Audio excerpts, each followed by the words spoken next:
This is Green Blitz with your host, Joe Mauceri. We're going streaking through the quad and up to the gymnasium. Bring your green hat. Hello and welcome to the Green Blitz. Believe it or not, the Jets are on a 2-game winning streak after beating the Cleveland Browns at MetLife Stadium, thanks to some very special teams. And here to discuss it with us, as always, is NFL reporter for the New York Post, Ryan Dunleavy. Ryan, can you believe it? I can believe it. I can. This is the beauty of playing a last place schedule. Maybe more wins to come. The Saints, the Dolphins, although the Dolphins beat the Bills. But there's probably another win or two on this schedule. 4. You're getting fans giddy, and Aaron Glenn probably the giddiest of all. It was a very special day here for the special teams. The Jets at one point had 13 yards and 14 points, thanks to 2 very special plays by the kick returner and punt returner. And it happened on back-to-back possessions. After a 3-and-out, it was the punt return following the kick return. What do you think about Chris Banjo's unit this season? It's so funny because, right, like Brant Boyer was in that job for so long that he was in it was like an institution. I almost just figured Aaron Glenn would keep Brant Boyer and change his offensive and defensive coordinators. And then they brought in Banjo, who didn't have a lot of experience as a coach, former player. And obviously they've done a great job. Nwangu had a touchdown return last year too. He's a former All-Pro returner. He's the kind of guy not a lot of teams give 53-man roster spots to guys who are just returners. He's one of the few that's worth it. And then the punt return too. I mean, that's how you throw for 5 yards in the first half and still are tied 17-17. It was very impressive. And of course, Aaron Glenn gushing about his special teams postgame. Here's what he had to say about their performance in this one. Listen, our special teams did a hell of a job, so I give a lot of credit to Coach Banjo and Coach O'Day. Man, it was special to see both of those guys because both of those guys have had some issues, up to this point with Kane with some of his injuries in I3, but he happened early in the season, and he's just turned himself around. And that's the power of believing in your players. And don't let the noise that everybody wants to talk about these guys, let that bother you. And just trust those guys and build those guys up and keep developing those guys. It was a lot of emotions with that being my first return touchdown in my life. With that, just how things done turned around these last few weeks, it was a lot of emotions going into that. But most of all, just being able to help the team win, being able to make plays, because going into this week, we knew this was going to be a good defense. So the biggest thing on special teams, it was a challenge. We got to be explosive in a return game. And me and Kane, we took that personally. Insert your Michael Jordan meme right there. You look at this special teams performance, and it covered up some of the warts on gangrene that continue to persist. Justin Fields, 6 for 11 in this one. Again, throwing for under 60 yards in the game. I think he had 42 net yards, and that happened to just be the same amount that Breece Hall had on a single screen swing pass that went for a touchdown. When you look at the performance by Fields in this one, is there any confidence going forward? No. You're not going to count on 2 special teams touchdowns every week. I feel like, Joe, we have the same conversation every week. That's the, 3rd game he's thrown for less than 75 yards or something this season? That's not survivable in the NFL. It's just not. But, maybe it used to be when Justin Fields ran for 120 yards a game, but he's not doing that anymore either. The offense is in the Stone Age, but no, I can't have any confidence in that going forward. I guess you could say he's playing winning football, but really, how many of his yards? Because he had, yesterday was his first interception of the season, I think, right? And defensive minded coaches are like, just play net neutral football and I'll find a way to win. That's not really sustainable anymore. It was yesterday, but you're going to need to make a hell of a lot more plays and just the best thing on your quarterback resume can't be doesn't turn the ball over. All right. That being said, we didn't know who the quarterback was going to be going into this week. Aaron Glenn playing it tight to the vest. It feels at least earned the right for his coach to come out and say, He's going to be our starting quarterback this weekend? Yeah, he should have done it last week after Justin Fields won the game before that with an actual good performance. He actually played well against the Bengals, and he didn't get the public vote of confidence then. This is just Aaron Glenn playing games. I don't know why he does it. I know to mess with the media. I don't know.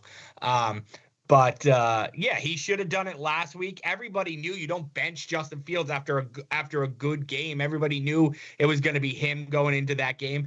After this game, he didn't play particularly well. I guess you could do it, but you're not going to bench your quarterback after a 2-game winning streak. So just publicly say he's our guy.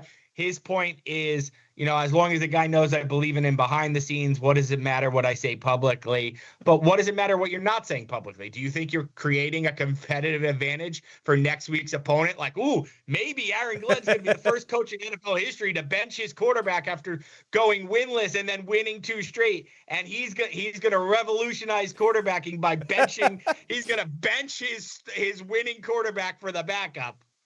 Well, let's not forget, I think Tom Brady was on the injury report every year for like 4 years, right? It's a mystery and intrigue during his time in New England under Bill Belichick, of course. All right, listen, it's not easy to have a successful passing game when you have the weapons the Jets have, or don't have, I should say. And Garrett Wilson comes back and then has to leave this one. I believe he had 3 targets here. First career game for Wilson without a catch. How concerning is this for the Jets? And how should they treat Wilson the rest of the season, considering it's the same knee that he injured earlier this year?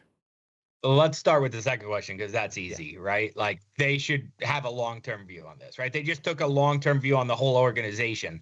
They just traded Sauce Gardner and Quinnen Williams. They just basically gave Mauceri and Aaron Glenn a vote of confidence that they're here for the long term. So Garrett Wilson is their top asset on this team. He was not available for first-round picks at the trade deadline. Teams told me they called. He was not available even for first-round picks. So nothing about this season matters now for the Jets. So any vulnerability to a long-term knee injury, he should not play. Like, I get it. He wants to play. He's a competitor. He's gotten his money. They need to focus on the long term. They need a healthy Garrett Wilson in 2026 and beyond. Now, look, if he's healthy, go play. But if it's even close, they need to have a long-term vision on Garrett Wilson. And the Jets have a short week coming up. The Thursday night game against New England definitely needs to sit out this one. We're going to take a quick break, but when we come back, we're going to talk about the players that are still here after the dust settled from the NFL trade deadline. I'm talking about Breece Hall and Will McDonald, both of whom had some very big games. And Ryan, will be the first time you and I talked about Sauce Gardner's departure. I want to know how you felt about the deal when the Green Blitz returns. Stay with us. We're coming right back.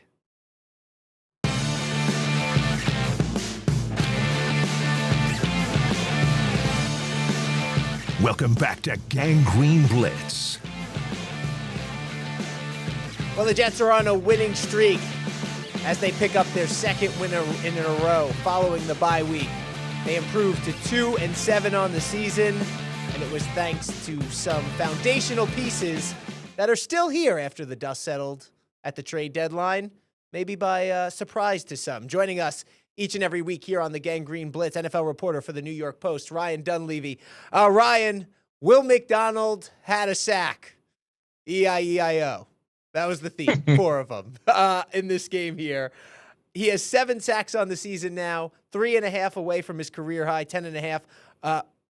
He has been a guy who seems like he has a ridiculously high ceiling.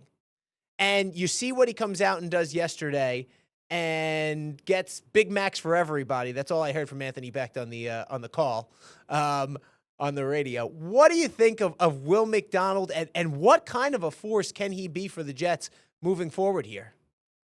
Yeah, I like the Jets. I think one of the strengths of the Jets can be their 2 edge rushers. I know Jermaine Johnson isn't all the way back yet from last season's torn Achilles, but I like that pair on the edge. Like, I think they've got something going there. So I think McDonald, like you said, is an elite pass rusher. Like, he might not be an elite defender. I don't know if he's going to be an elite run defender, but there are plenty of guys in this league who make a lot of money just going to get the quarterback and, not necessarily worrying about anything else on defense. And he's got the speed and the edge bend. I think they were nuts if anybody called about Will McDonald, my price would have been a first round pick. Like, I think he's a real asset. And, that spin move, it reminds me, Dwight Freeney's the one who comes to mind every time I see him use that spin move out there on the field. Well, he talked about the trade of Quinnen Williams and everything that went down this week. And he also talked about a word that both he and his coach had been thinking about all week. And it seemed to play big in this one. Here's what McDonald and Aaron Glenn had to say after the game. I just told him I was just going to keep being relentless. So I'm just move forward with that, from beginning of the season to the end of the season. Simple.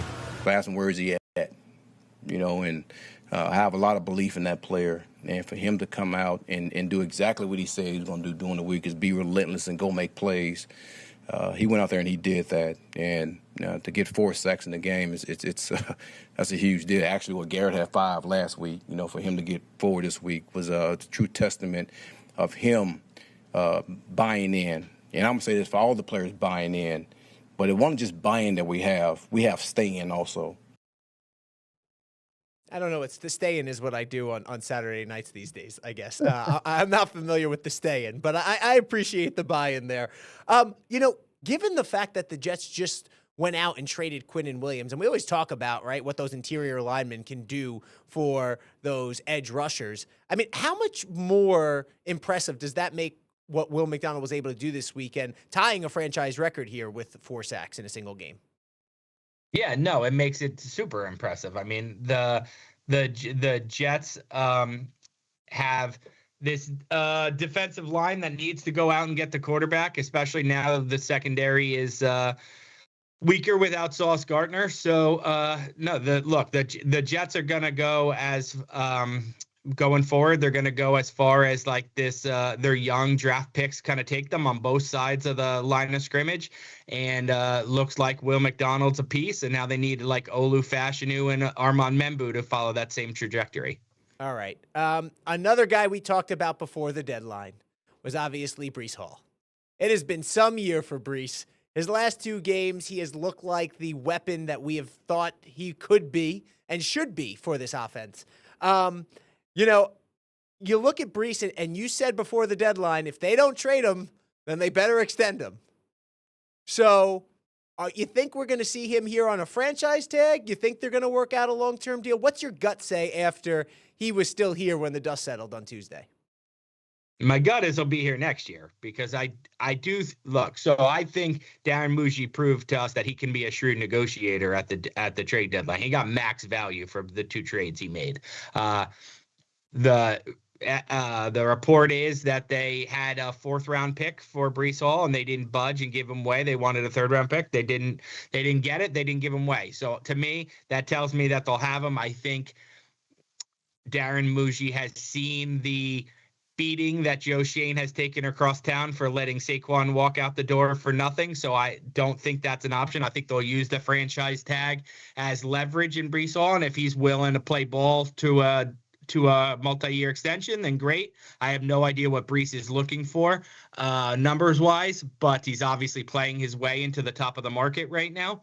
So maybe he's back on a franchise tag. I don't think that'll make him super happy, but I do expect he will be part of the 2026 Jets. I asked Mauceri on trade deadline last Tuesday. I asked him, why didn't you include Breece Hall on the teardown? And Mauceri winced and said, I wouldn't call it a teardown. Well, I don't know what you would call it, but you traded 2 guys who were under contract and didn't trade the one who's about to not be under contract. So you better have had a plan. You better have had a plan with Breece Hall. At least a gut remodel. How about that? A gut remodel, if not a complete teardown. Sure. Well, I'll tell you what. It sounded like Breece Hall had enough after this game, and he felt free and loose for the first time, speaking post-game in a way that we haven't heard at all from him this season. Take a listen.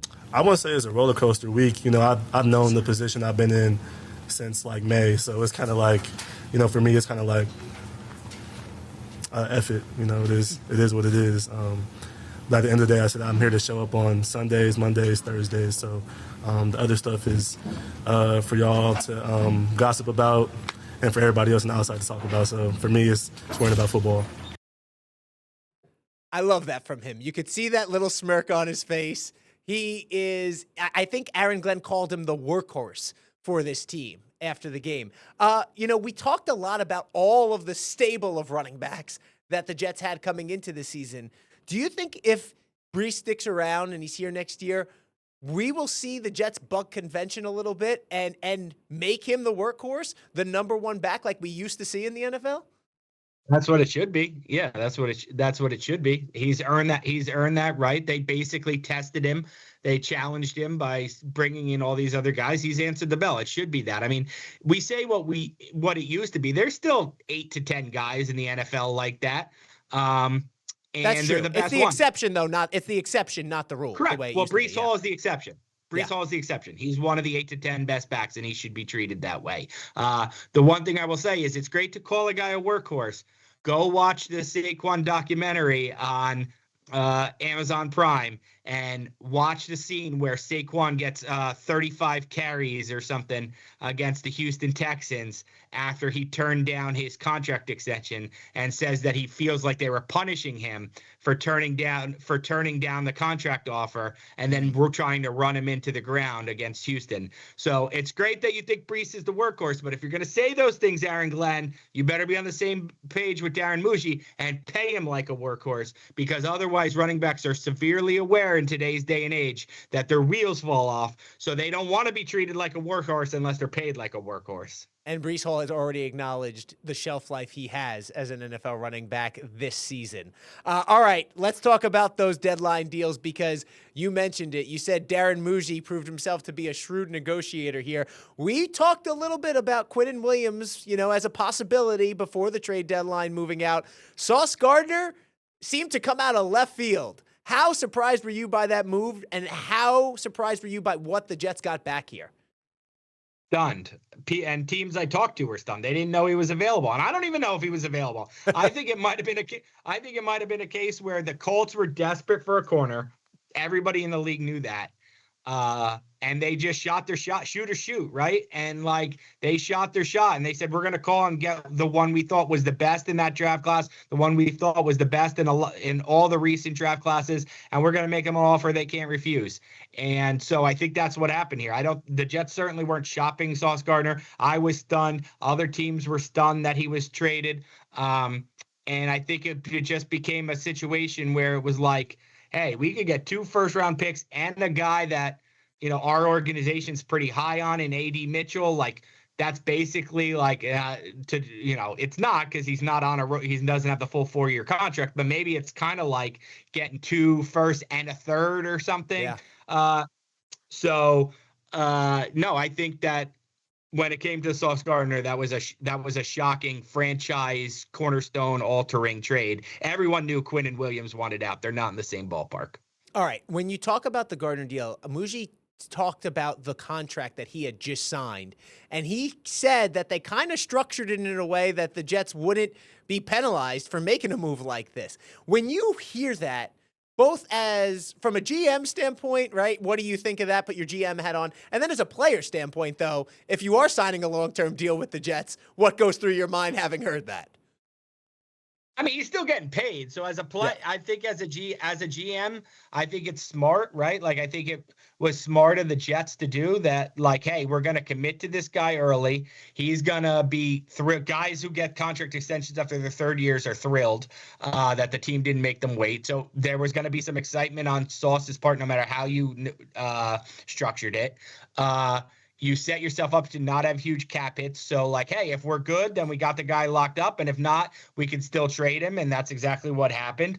From a player standpoint, Sauce wanted to be here, but I don't think he's crying about going to a winning team either. And then from a media standpoint, I'm like, damn, how did I miss that? I study these contracts all the time. Why did I not realize when I looked at Spot Tracker over the cap that his contract was so tradable? That is one of the things. It's like finding Waldo, right? You got to go on Spot Tracker and find Waldo. Yeah. But I'll tell you what, you'll be looking for him now, You'll be looking for that in every Yes. contract that Correct. Darren Mauceri puts together from here on out, because you can fool Ryan Dunleavy once. You can't fool him twice. That's one thing I've learned. Hey, the Jets are on a winning streak. They're going to face the New England Patriots, who are once again looking like the New England Patriots with Mike Vrabel and Drake May leading the way over there. Real quick here, what do you expect from Thursday night's game? And are these Patriots for real again? Is this a dynasty in the making? Well, I don't know if it's a dynasty in the making, but it's an annual playoff contender in the making. The Ravens are an annual playoff team. The Bills are an annual playoff team. None of them are dynasties because they can't even get to the Super Bowl, let alone win one. But they're going to enter that class where you expect the Patriots to be in the playoffs every single year for the next 6-7 years. They have the head coach. They have the quarterback. They're aggressive about trying to trade for. They're aggressive about trying to trade for pieces. They were calling within their own division for trades. So they're building a team. They're gonna, they have the rookie quarterback contract, so they're gonna be able to add talent. They went on a huge spending spree in free agency last year. So no, they're a team that's going to be here to stay. I don't know, will they win one? I don't know. Will they win multiple? That's very hard to do. But they're a team the Jets are going to have. You're right back to you're starting the year hoping to come in third place in the AFC East. All right. Well, you know what? That's why they play the games. This momentum might carry over into Foxborough for the Jets. Look out, New England. Gangrene is coming. Who's going to fly with those Jets? I think that's what they say when they win games these days. We'll be back talking about it next week, win or lose, right here on the Green Blitz. Thank you, as always, for watching. For Ryan Dunleavy, I'm Joe Mauceri. Appreciate you all out there, and we'll talk to you next week. Have a great day, everybody.